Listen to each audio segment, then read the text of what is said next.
Geraldine Pia follows a pay-yourself-first approach for her monthly finances. This is a budgeting strategy where savings and expenses are segregated into two bank accounts.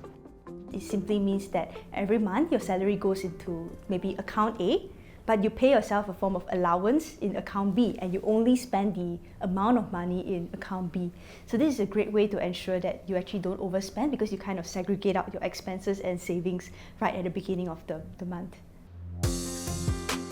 The 32-year-old content creator became interested in money management when she started working 9 years ago. Over time, Geraldine's priority evolved from just saving for retirement into spending more on things that matter to her. So in my day job, I actually work in artificial intelligence software as a service startup, and that is my sole source of income for now. So when my base salary comes in every month, I first deduct like all the amount of money that I want to spend, right? So this comprises of all my income tax, parents' allowance, insurance, and just general expenses itself. And then the rest goes into my savings accounts. Geraldine keeps her variable and stock incomes intact and makes a conscious effort to steer clear of unnecessary expenses. I personally do not want to spend too much on branded bags or wallets. Those very popular with women of my age, because we are all constantly connected to our phones, our computers, and then there's a lot of advertisements, right? So I install like ad blockers, unsubscribe mailing lists, or unfollow pages which I feel that I'm starting to spend too much money on. Another budgeting strategy is the 50-30-20 rule, where half of the income goes to essentials, 30% goes to wants, and 20% goes to savings and debt obligations. The purpose of this 50-30-20 rule is to balance between paying for our daily necessities and our wants, and being at the same time mindful about our longer-term obligations. According to the Ministry of Manpower's latest statistics, the median income, for a degree holder in Singapore between the age of 25 to 29, it is about $4,500. So according to the rule, we can set $2,200 for fixed expenses, right? $1,300 for variable or discretionary expenses, and about $900 for our savings. The 50-30-20 strategy is flexible, simple, and can be easily used by creating 3 separate bank accounts where money transfer can be automated. So this is a very intentional way of budgeting, and the benefit is that it allows us to have a very clear idea of how much we are left to spend, and at the same time, it also encourages us, when we see that our savings account is growing every month. The 50-30-20 rule works well for those in the middle-income salary range.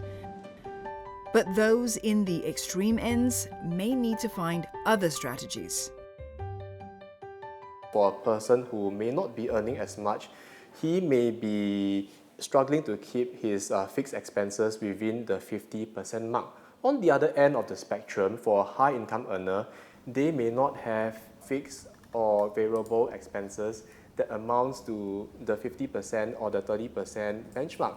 So if they were to apply this rule in their budgeting strategy, it may cause them to unnecessarily inflate their expenses. When we think about allocation, we think about savings, earning, spending, giving, and investing. So find out what works approach to life. And if it doesn't work for you, like the rules of thumbs, the principles, the 50-30-20 don't work, throw it out the window, try something else. While starting early on budgeting basics is beneficial, there are some mistakes that young adults may make. Well, first thing, not having a budget at all, which is free spending every month, and you have no clue as to where your money goes. Number 2, not saving for the future. The next one is when people do not track what they are spending on. There is an overspending on discretionary expenses. Discretionary meaning not your essentials.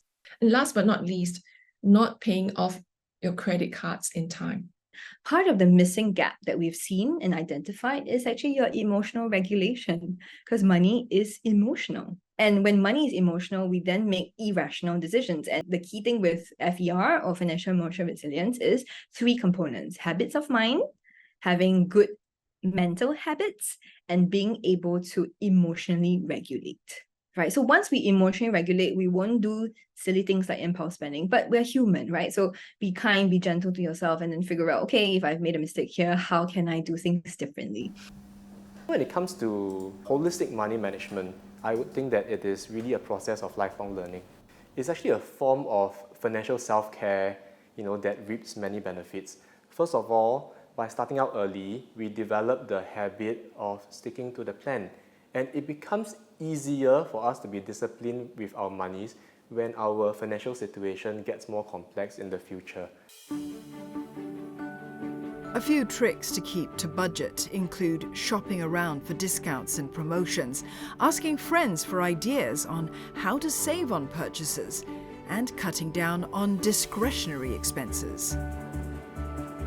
But for Geraldine, budgeting goes beyond fixating on savings. As a young adult who's just started work, I feel that more of one's energy and emotional bandwidth could be spent on perhaps maybe building your career capital, your network, your skills, soft skills as well as hard skills, because this will ultimately make much of a bigger difference versus trying to scrimp and save on every penny.